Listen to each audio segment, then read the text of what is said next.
reduce? Obviously, all the focus is on Sunday, but looking beyond that, we're coming into an international break. I mean, it's 3 weeks between this game and your next one. How much of an opportunity is that for you to sort of gather the squad, maybe get a few players back and then kick on the rest of the season? Yeah, probably those 3 weeks will be useful for that. It's clear we might have between 4 to 8 players injured. So the core of the squad is not massive. We have many inexperienced players.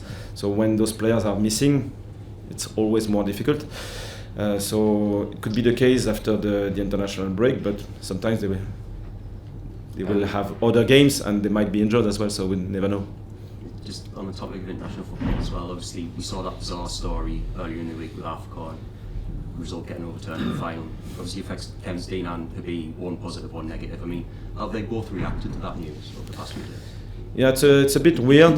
They didn't overreact it, to be fair, because the game was played on the pitch, and now you have another game somewhere, but not on the pitch. And for the players, they are still thinking that there is a winner on the pitch, and if something is different after, it doesn't count. Just a word on Garyian as well. Obviously, big international break for him. Called up for Armenia before he's even made his first team debut here. I mean, what does that say about him as a player, and what qualities have you seen in him to suggest that he? Who? Garyian. Okay. Yeah. And what qualities have you seen in him to suggest that he can make that step up?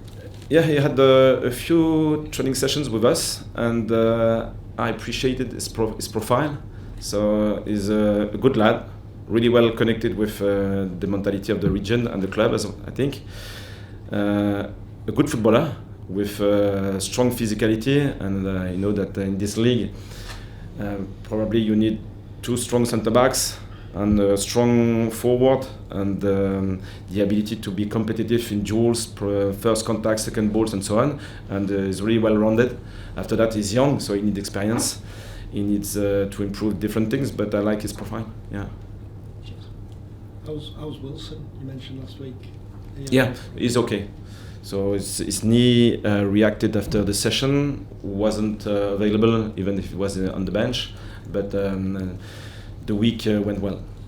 You said with Nordi last week and again there that you don't want to take a risk with a player, obviously if they're not 100%. Is it different when it's the derby and when there's a 3-week break afterwards? Is there a temptation maybe? Yeah, I had this conversation with Nordi 10 minutes ago before the press conference, and Nordi and the others they pushed at the maximum to be ready for this fixture. After that, we can't make an emotional decision. It has to be a rational decision, purely medical, and because if he plays 20 minutes, for example, gets an injury at the end of the game, he will miss maybe 8 or 9 weeks after that, which is a shame. And so I like their behaviors because they want to be involved. They understand how important this game is, the necessity to be connected for the squad, not only for the derby, but for the end of the season. So it's always a good sign when the player injured are committed. It's a sign. So are you in holidays or not? And it's not the case. They want to play. They want to be connected with the squad. And after that, you have to make a decision. So we'll see. I remember you saying before the first game that a fan had pulled you, I think, when you were out and about, and said they don't mind if you get relegated as long as you beat Newcastle. Have you had any conversations with fans ahead of this? Not this week, but I think it's the same idea. Do you think there's more pressure on Newcastle than Sunderland? I don't know. The pressure is always relative, so it depends on what you want to feel, and I can't say for Newcastle.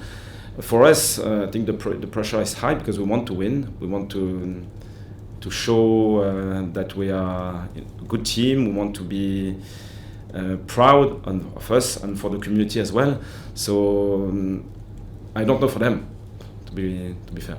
Just lastly, ask you about Trey Hume. He played on the right side of midfield a fair bit for you earlier this year. Given the injuries, is that possible again?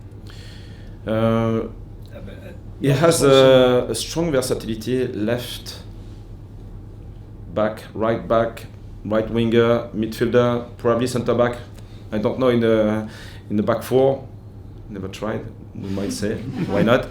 In the back three, 100%. So he's versatile, and we need this kind of player. What do you like about him as a right midfielder? Yeah, it was interesting. When we faced strong teams away, especially, we may expect that the game, majority of the game, the defensive phases will go in deep block. So with a right winger like Trey, it's easy to drop in a 5-4-1 naturally, organically, and we can manage this right triangle really easily. So with Trey in this position, it's a good principle, and with the ball, because he's got this ability to manage different positions. He can play wide, he can play inside, he can play as a double pivot in the 10 pocket. So for the opponent, you never know what position he will pick on the pitch, and he can manage different positions really efficiently. So this versatility is useful. Yeah. Great, thank you. Hi Regis, have you actually been to St James's Park before? Never. So it's your first experience? Yeah, and absolutely. have you had any encounters with Newcastle fans while you've been out and about? Nothing.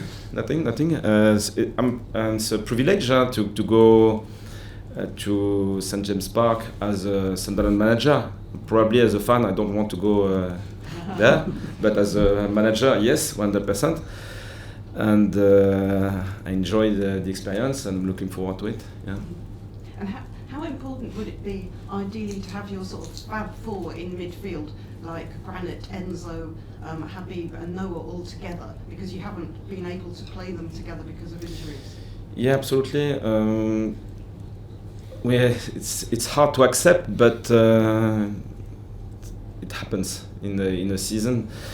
I would like to have the full squad available, but it's not the case. So probably the potential of the squad is still high, but we have less maturity at the moment. But how do you earn this maturity? It's by experiences. So it might be not enough now, but for the future it will be really positive.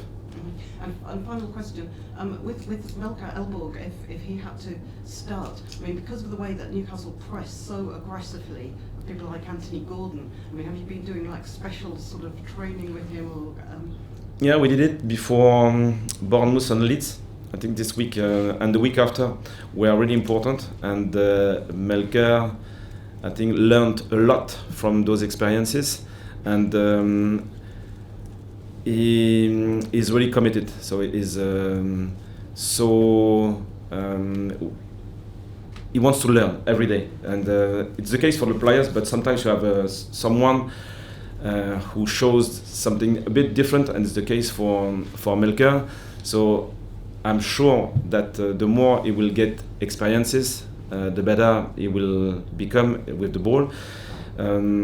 He doesn't have the same level of experience than Robin, because Robin played with us for 6 months, and for Melka it's just a few games, but he's doing well. Yeah, he's doing well. Just on Melka, has it been like a little bit of a baptism of fire almost for him to be plunged straight into the Leeds game and then reeled off the FA Cup game, Brighton, and possibly Derby at the weekend? Yeah, Leeds was quick. It was not a shock, but it was intense, and I really appreciated his game, the way he prepared it, the way he managed the feedback after. Is really demanding with himself, and I like it. It's a good example for the group as well. Yeah. You spoke a little bit before about perhaps being in a difficult cycle at the minute, and you spoke about a few experiences earlier on in the season, like the AFCON absences and stuff. I was just wondering, what have you learned from those experiences earlier in the season? How can that help you for the remainder of this season? I think in this first season, it's probably unexpected to reach this 40 points target so early, and at the same time we are now struggling because of injuries. A bit of players are a bit tired, which is normal. But probably the most important thing is the identity of the team.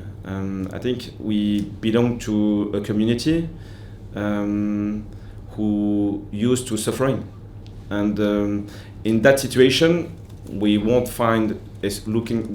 look for excuses. We are just managing the situation through togetherness, through working hard, through the identity of the squad. And I think in those moments you can reinforce your pillars and you create the condition for better days when you have your full squad, a bit more freshness and so on. So it's important to just think about the identity of the squad. 10 months ago in the playoffs, it was exactly the scenario of the games. So we were not 100% dominant. We had to suffer, waiting for better moments. And when it was on, we won. So go again. Just as well, on Derby Day in December, that was your first Derby Day for a lot of the squad as well. Just what things really stood out to you in that day, both the build-up before and after the game and the game itself, and what can you take from that into Sunday? Probably the most important point was the ability to stay connected with the game rather than the occasion, and it's often the problem. In the final at Wembley, I think we struggled because of that. The event was so massive. Probably a few players played 3, 4, 5 times the game before, and we lacked a bit of energy. But we found a solution to stay connected. But I think for me it's the most important thing: stay connected with the game. Don't overthink. Don't overcomplicate the opponent, the way they play. Just stay connected with you as a team and as a player. Yeah.